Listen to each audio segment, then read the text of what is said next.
Sebelum berdiri pun ya negara Islam di Madinah, Nabi SAW sudah mengerjakan sholat dari Mekah, gitu kan? HTI bukan Asy'ariyah akidahnya, bukan ahli sunnah wal jamaah Asy'ariyah. Kami sesuai dengan pemahaman sebagai ahli sunnah wal jamaah Asy'ariyah tidak mengatakan kafir, karena mengatakan kafir tidak gampang. Orang berasyhadullah kok dikatakan kafir, tapi untuk itu ikut enggak, karena kita punya akidah sendiri, namanya akidah ahli sunnah wal jamaah Asy'ariyah. Jadi HTI tidak ikut Asy'ariyah. Syekh Taqiyuddin An-Nabhani ini keluar dari kedutaan Inggris, sampai di tempat karena dia bawa koper ditangkap sama polisi, digeledah, ternyata isinya uang Inggris. Jadi gak bisa HTI memperjuangkan khilafah tuh, gak bisa. Tapi kemudian kata Syekh Taqiyuddin An-Nabhani, kita nggak usah pakai sistem partai-partai, nggak usah pakai demokrasi, langsung aja kita musyawarah, kita angkat langsung imam. Nah ini ijtihad masing-masing. Jadi kenapa ceramah Ustaz ada sama Hizbut Tahrir? Hizbut Tahrir membuat pertemuan besar-besaran di Masjid An-Nur. Orang NU diundang, orang Muhammadiyah diundang, orang PRI diundang, Al-Wasliyah diundang, Dai diundang. Salah satu yang diundang itu saya. Begitu cerita kronologisnya, bukan saya sendirian. Ramai waktu itu. Orang NU ada, orang Muhammadiyah ada, orang PRI ada, orang Al-Wasliyah ada. Ramai. Cuman yang videonya viral saya. Kenapa disebut dengan khalifah? Karena manusia itu ketika dia dilahirkan kan saling menggantikan. Yang awal digantikan, sampai dengan kiamat. Ada meninggal digantikan setelahnya, meninggal digantikan setelahnya, saling menggantikan. Karena itu disebut dengan khalifah. Paham sampai sini?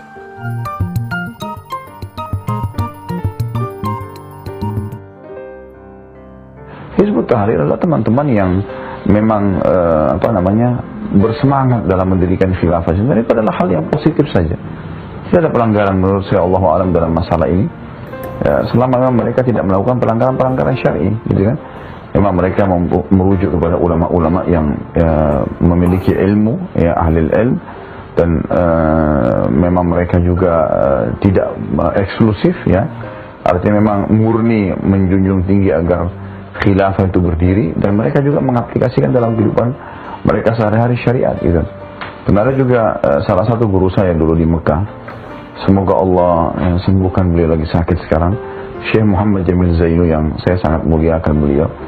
Beliau sempat pernah berdialog dengan salah satu teman pimpinan Hizbut Tahrir di negaranya, di Syam, di Damaskus. Beliau sempat mengatakan, akhi, ya, kenapa kalian meributkan tentang masalah, kenapa kalian berpikir untuk mendirikan khilafah Islam? Itu jelaskanlah alasannya. Lalu kata Syekh Muhammad Jamil Zainu, terus menurut kalian selama khilafah itu belum berdiri, bagaimana dengan syariat Allah Subhanahu wa taala? Khilafah yang kalian targetkan harus ada satu khalifah yang memimpin seluruh dunia Islam. Jadi kan seperti dulu zaman khilafah yang masih ada. Bagaimana menurut Anda dengan syariat Islam? Apakah diterapkan? Maka Syekh bilang, saya kaget karena tiba-tiba jawabannya mengatakan tidak perlu diterapkan. Jadi syariat tidak wajib. Allahu a'lam, ini pendapat beliau, dan beliau bertemu langsung dengan hal pimpinannya. Lalu Syekh mengatakan, apa dalil kamu mengatakan tidak wajib? Seperti mendirikan sholat, menunaikan zakat sebelum ada khilafah. Dia mengatakan ayat Al-Quran, A'udzubillahi minasyaitonir rajim, alladzina in makkanahum fil ardi aqamus sholata wa atuz zakat. Mereka yang kalau kami berikan kedudukan di muka bumi, mereka mendirikan sholat dan menunaikan zakat. Lalu Syekh pun akhirnya menghardik mereka. Ayat itu bukan maksudnya kalau diberikan kekuasaan baru sholat dan zakat, gitu kan? Nabi SAW tidak mencontohkan masalah itu. Sebelum berdiri pun, ya, negara Islam di Madinah, Nabi SAW sudah mengerjakan sholat dari Mekah, gitu kan? Bahkan para sahabat juga sudah ada seperti Asad bin Zurarah radhiyallahu anhu yang mendirikan Jumat di Madinah sebelum Nabi SAW hijrah. Sebelum ada kerajaan pun mereka sudah sholat, gitu kan? Mereka sudah menjalankan perintah-perintah agama. Nah, ini pemahaman yang keliru dari ayat Al-Quran, dan ini berbahaya sekali. Yang sedikit menyimpang, maka akan terlahirkan mungkin sekian banyak hukum daripada ayat tersebut yang akhirnya menjauhkan seorang muslim dari agama Allah Subhanahu wa taala. Ini berbahaya, saudara-saudaraku. Ya, mudah-mudahan kalau ada yang mengikuti acara kita ini, Allah berikan petunjuk dan membuka hati Anda supaya lebih berhati-hati, ya. Ini agama ini bukan milik kita pribadi, bukan milik saya, bukan milik Anda pribadi, tapi milik Allah Subhanahu wa taala, pencipta langit dan bumi, dan beliau sudah mengutus, dan ia sudah mengutus Rasulnya Muhammad SAW untuk menyempurnakan agama ini. Maka ciplaklah kehidupan Nabi SAW, ikuti beliau. Maka kita insya Allah tidak akan menyimpang dalam masalah ini. HTI, akidah kita ahli sunnati wal jamaatil asy'ariyati, bukan langsung mengkafirkan kelompok-kelompok yang lain dari ahli kitab yang berasyhadu alla ilaha illallah. Kita sebagai ahli sunnah wal jamaah asy'ariyah tidak mengkafirkan kecuali ada bukti-bukti pemikiran yang keluar. Kalau masalah pemikiran nanti didiskusikan, tapi kita tidak mengkafirkan. Tapi urusan mengikuti lain. Ahli sunnah wal jamaah asy'ariyah punya rambu-rambu. HTI bukan asy'ariyah akidahnya, bukan ahli sunnah wal jamaah asy'ariyah. Kami sesuai dengan pemahaman sebagai ahli sunnah wal jamaah asy'ariyah tidak mengatakan kafir, karena mengatakan kafir tidak gampang. Orang berasyhadu Allah kok dikatakan kafir, tapi engkau itu ikut enggak, karena kita punya akidah sendiri, namanya akidah ahli sunnah wal jamaah asy'ariyah. Selesai. Kalau HTI jadi asy'ariyah, akidahnya yang dikukuhkan dalam perjuangannya adalah akidah asy'ariyah, Abu Hasan Asy'ari sama Maturidiyah, ya sama dengan kita. Selagi mereka tidak mengikuti asy'ariyah, ya jangan dong. Kita kan punya ilmu yang diajarkan oleh guru-guru. Akidah yang harus kita dukung, yang kita sebarkan, yang kita kukuhkan adalah akidah ahli sunnati wal jamaatil asy'ariyati sama al-Maturidiyah. Jadi HTI tidak ikut asy'ariyah, bukan pengikut asy'ariyah. Memang pendiri, kakek dari pendiri adalah asy'ari, tapi pendirinya ke bawah mereka tidak mempromosikan, tidak menggembar-gembarkan tentang akidah asy'ariyah. Jadi segala, pokoknya begini aja kaidahnya. Kelompok-kelompok agama silahkan berjuang asalkan tidak merusak, tidak mencaci maki dan tidak mengolok. Tapi Anda kalau ingin mendukung, Anda punya rambu-rambu. Akidah Anda yang harus Anda pertahankan, yang paling mahal dalam diri Anda adalah akidah. Anda seorang mukmin muslim ahli sunnah wal jamaah asy'ariyah. Jadi semua jenis kelompok yang ingin Anda ikuti, Anda lihat akidahnya dulu. Syekh Taqiyuddin An-Nabhani ini pendiri Hizbut Tahrir. Asalnya orang Ahlus Sunnah. Kemudian asalnya dia kelahiran distrik atau desa Haifa di Palestina. Lalu setelah kuliah dari Mesir, tinggal di Lebanon. Sampai di Lebanon, Syekh Taqiyuddin ini orangnya alim, cuma tidak punya pengikut. Akhirnya dipanggil kedutaan besar Inggris, disuruh buat organisasi. Berdirilah yang namanya organisasi Hizbut Tahrir. Yang mendanai itu Inggris. Karena dananya dari barat, maka pemikiran yang ada di buku-bukunya gak boleh yang lurus-lurus, harus menggok-menggok, harus belok-belok. Barat itu gak akan ngasih dana kalau yang lurus-lurus. Kalau yang bengkok-bengkok, belok-belok itu didanai biasanya. Karenanya di dalam buku-bukunya Syekh Taqiyuddin An-Nabhani itu diantara pemikirannya, Syekh Taqiyuddin An-Nabhani ini tidak beriman kepada qada qadar. Rukun iman ada 5. Dan ini kawan-kawan di Indonesia dibilang dari Inggris gak percaya dananya. Kita ini punya kawan-kawan yang kuliah di Beirut di Lebanon, dan kejadiannya tidak lama sebelum meninggal. Syekh Taqiyuddin An-Nabhani ini keluar dari kedutaan Inggris, sampai di tempat karena dia bawa koper ditangkap sama polisi, ditangkap, digeledah, ternyata isinya uang Inggris.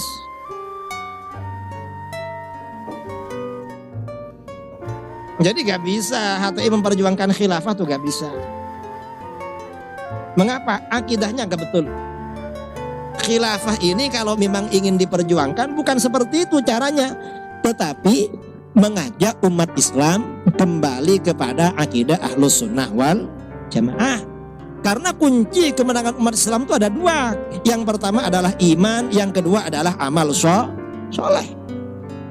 Iman ini maksudnya iman seperti imannya para sahabat, dan itu imannya Ahlus Sunnah wal Jamaah. Jadi itu. Jadi kalau ikut hati gak boleh itu aliran gak benar kalau diikuti. Gak boleh. Kita ini wajib konsisten istiqomah di dalam Ahlus Sunnah wal. Ana ingin tanya apa itu Hizbut Tahrir. Soalnya ana ikut pengajian yang katanya itu golongan kelompok Hizbut Tahrir memperjuangkan Islam lewat politik, lewat khilafah. Kepemimpinan Islam dipimpin oleh khalifah. Nabi meninggal dipimpin khalifah Abu Bakar. Abu Bakar meninggal dipimpin oleh khalifah Umar. Umar meninggal dipimpin oleh khalifah Utsman. Utsman meninggal dipimpin oleh khalifah Ali bin Abi Thalib. Pemimpinan diangkat dengan cara syura, musyawarah, ijtihad dari Syekh Taqiyuddin Nabhani yang dulu awalnya ikut dengan Ikhwanul Muslimin. Ikhwanul Muslimin pakai Partai Ikhwanul Muslimin mengangkat pemimpin ikut berpolitik dengan cara demokrasi. Yang ini tak mau, tak usah pakai demokrasi, tapi langsung angkat khilafah. Di situ letak perbedaannya. Dua-duanya sepakat memperbaiki umat ini lewat politik kekuasaan. Apakah khilafah itu Pak Ustadz? Pengganti Nabi Muhammad SAW jenenge khalifah. Sistem pemerintahannya namanya khilafah.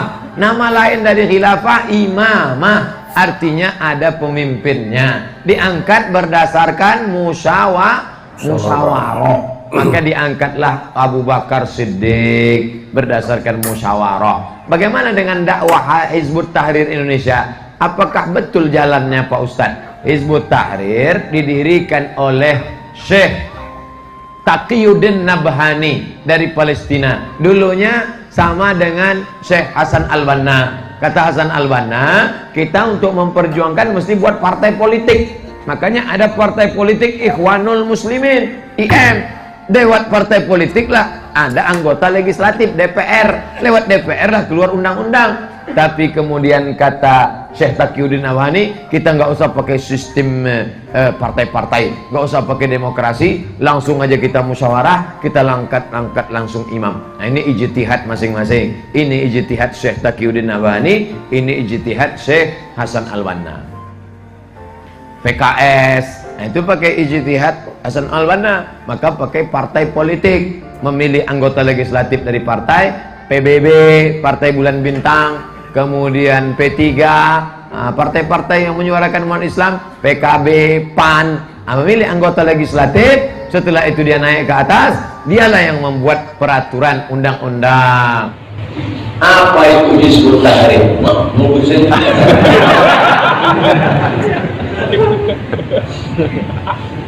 Saya tidak punya tim, saya ini tidak punya manajer, tidak punya sekretaris. Kalau ada orang langsung PHP, saya tulis sendiri, saya telepon sendiri, kontak langsung ke saya. Kalau diundang tidak pernah minta tiket, harus Garuda, harus pesawat bisnis, harus hotel bintang 5, harus, tak pernah. Terserahlah, dijemput pakai mobil sayur pun pernah. Tak pernah macam-macam. Karena ini bukan artis. Jadi kalau ada fitnah, Abdul Somad sudah mengirim tim survei ke sana, tentara Somad sudah datang pakai kopi Hizbut Tahrir, itu yang datang ke sana itu orang jamaah, relawan, pakai duit dia sendiri, pakai ongkos sendiri, tiket sendiri, pergi dari sana untuk menengok. Dipakainya topinya tulisan La ilaha illallah Muhammadur Rasulullah. Disuruh Hizbut Tahrir, ditakdirkan Allah semalam 1 Muharram, tentara TNI, bapak kiriman, tentara membawa bendera dan ada satu pun berani bubar lah tentara. Kalau jago kan bubar karena tentara. Emosi kok sebelah lapor disebut. Hizbut Tahrir, Hizbut artinya partai, Tahrir pembebasan, didirikan oleh seorang bernama Taqiyuddin Nabhani, ulama dari Palestina, sekolah di Mesir, Kairo. Dibuatnya lah Hizbut Tahrir. Dia tidak mau pakai demokrasi satu suara, satu coblos. Dia mau pemilihan itu pakai ahlul halli wal aqdi, lalu kemudian dipimpin oleh khalifah. Jadi masalah setuju tak setuju itu hak kita. Kalau kamu setuju ikut, kalau tak setuju tak ikut.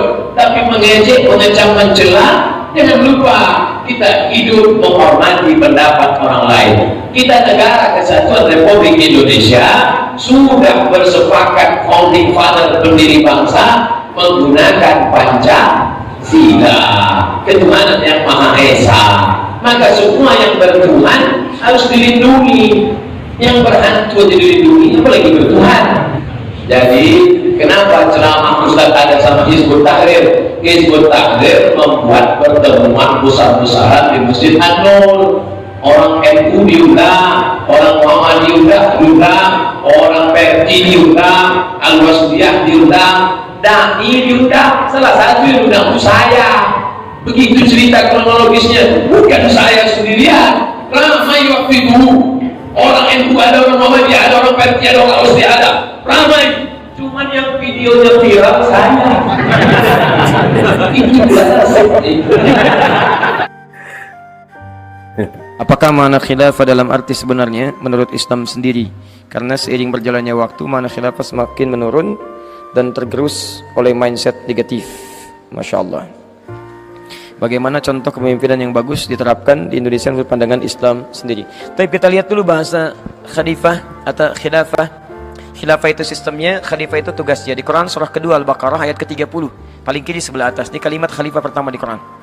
Wa idh qala rabbuka lil malaikati inni ja'ilun fil ardi khalifah. Dari kata khalafa, khalafa yakhlifu khalfan.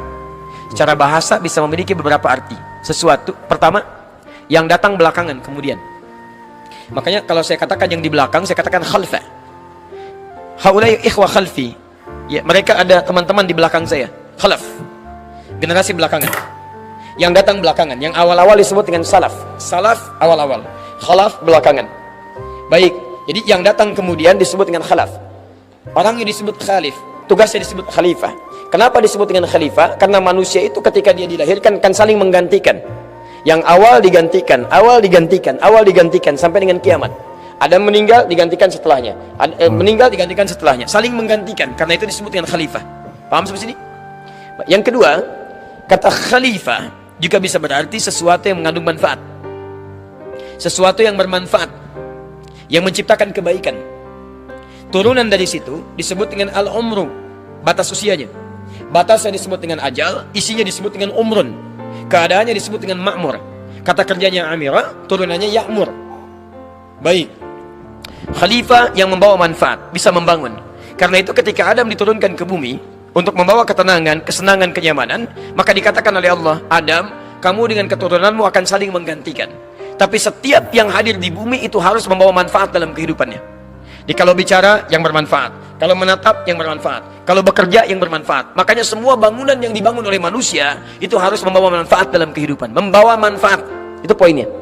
Makanya disebut dengan khalifah. Tanyakan kepada antum, apa artinya khalifah? Khalifah itu adalah pesan-pesan kehidupan yang menjadi tugas kita, misi kita saat di dunia untuk menampilkan banyak kebaikan-kebaikan. Wujudnya dua, ada kebaikan spiritual dalam wujud ibadah ritual, ada kebaikan sosial dalam wujud hubungan muamalah dengan makhluk. Kebaikan ritual diukur berdasarkan takwa antum hubungan dengan Allah. Kebaikan sosial diukur berdasarkan takwa antum dengan makhluk. Makanya ketika disebutkan takwa di Quran sebanyak 115 kali dibagi dua bagian. Ada hubungan dengan Allah, misal Quran surah kedua ayat 2 sampai dengan ayat kelima. Dzalikal kitabu la raiba fihi hudal lil. Siapa orang takwa itu? Alladzina yu'minuna bil ghaib wa yuqimunas shalah. Salat ibadah ritual. Ritual. Ada yang kedua ibadah sosial, hubungan dengan makhluk. Tata hubungan dengan makhluk. Antum khalifah, cari yang baik-baik, cari yang bermanfaat. Siapapun selama dia makhluk, hadirkan kemanfaatan yang baik-baik. Quran surah ketiga Ali Imran ayat 133 sampai 134. Wasari'u ila magfiratin min rabbikum wa jannatin arduha samawati wal ardu uiddat lil muttaqin. Siapa orang takwa di sini? Ayat 134-nya. Alladzina yunfikuna fis sarai wad dharra, yang gemar berbagi dengan sesamanya. Maaf, berbagi dengan siapa? Sesama. Quran tidak pernah menyebutkan dia muslim atau tidak. Di sepanjang Anda manusia, belum tentu tetangga Anda ini muslim semua. Mungkin ada yang non muslim. Tunjukkan kebaikan orang Islam. Pernah dengar hadis ini enggak? Siapapun orang yang dalam bahasa umum bebasnya, siapa yang memasak makanan, baunya tercium pada tetangganya, maka bagilah tetangganya walaupun cuma kuahnya. Tapi tolong baca hadis dengan baik ya. Itu maksudnya kalau antum masak kuahnya saja. Kalau cuma masak kuahnya saja, maka kuahnya saja pun bagi dengan tetangga supaya dia tidak berpikir yang negatif. Antum masak kuah ayam isinya singkong. Antum gak bagi dengan teman, karena gak dibagi dia simpulkan, aduh kuah ayam gak dibagi, masak ayam, padahal cuma kuahnya. Maka bagi kepada dia. Tapi kalau antum masak kuah dengan isinya, jangan antum ayamnya makan, kuahnya kasih orang. Itu gak tepat. Tapi yang ingin saya sampaikan, apakah Nabi pernah mengatakan kalimat ini jika tetangga Anda muslim? Enggak. Demi Allah saya katakan, antum punya tetangga nih, mungkin non muslim, bagi dia. Masak makanan, kirimkan. Ketika dikatakan, Pak, terima kasih Pak, Bapak baik sekali. Bukan karena baik, tapi ini karena Allah perintahkan saya untuk berbagi. Begitu Anda sebutkan di lisan dengan kalimat Allah, maka itu jadi hidayah pada dirinya. Dia berpikir besoknya bagi lagi, Masya Allah. Diperintahkan Allah lagi ya Pak ya, Masya Allah. Iya, kasih lagi. Apalagi kalau antum nih, ini rumah tetangga, ini rumah antum sini. Tiba-tiba punya pohon mangga, mangganya berbuah. Buah mangganya sampai ke pengarangan tetangga antum. Walaupun dia non muslim, kasih tahu dari awal. Sampaikan, Bu, Pak, mohon maaf, ini ada mangga, buahnya ke tempat ibu. Iya Pak, tolong jangan minta izin ya. Kalau nanti sudah berbuah, ibu pengen, petik aja langsung, itu hak bersama, nggak usah minta izin. Loh kok begitu Pak, aturan dari mana? Aturan dari Allah dan Rasulnya. Mohon maaf kalau terlampau merepotkan, kalau ambil aja, nggak usah bilang terima kasih Pak, Masya Allah, jadi hidayah. Di antum nggak usah sibuk banyak-banyak loh, ini itu ya. Antum terapkan dulu kebaikan-kebaikan. Kalau diri sendiri sudah baik, di rumah sudah baik, keluarga baik, tetangga baik, CRT baik, jadi sekampung baik, senegara baik, maka sudah berlakulah kemudian nilai-nilai keislaman dalam kebaikan. Nggak usah takut, selesai. Jelas ya? Baik, dan gak usah merubah macam-macam, sudah jadi jalani. Negara Republik Indonesia anugerah Allah Subhanahu wa taala. Jadi sudah selesai. Tinggal kita terapkan nilai keislaman dalam diri kehidupan kita. Dan negara menjamin. Ayo, terapkan oleh kita. Berkata yang baik, sikap yang baik dan sebagainya, insya Allah. Dan tegaskan sesuai dengan hukum yang baik-baik. Assalamualaikum warahmatullahi wabarakatuh. Alhamdulillahirabbil alamin wassalatu wassalamu ala asrofil anbiya'i wal mursalin wa ala alihi washabbihi ajmain. Bagaimana kabarnya teman-teman? Semoga sehat selalu dan tetap dalam lindungan Allah Subhanahu wa taala, dijauhkan dari mara bahaya dan juga dari berbagai macam penyakit. Amin ya robbal alamin. Baik ya, berjumpa kembali bersama dengan kami dengan channel yang membahas mengenai kajian-kajian dan juga hukum-hukum Islam yang disampaikan oleh ustadz-ustadz yang telah admin kumpulkan dalam video ini. Dan barusan kita telah mendengarkan penjelasan dari ustadz yang membahas mengenai Hizbut Tahrir ya, atau HTI, Hizbut Tahrir Indonesia, ataupun umumnya yaitu Hizbut Tahrir, dan juga penjelasan apa itu khalifah ya, itu tadi sudah dijelaskan sama ustadz-ustadz yang telah admin kumpulkan dalam video ini. Mudah-mudahan video ini bermanfaat bagi kita semua dan juga sebagai penambahan ilmu tentunya. Dan buat teman-teman yang mau berdiskusi, silahkan tulis di kolom komentar. Terima kasih. Wassalamualaikum warahmatullahi wabarakatuh.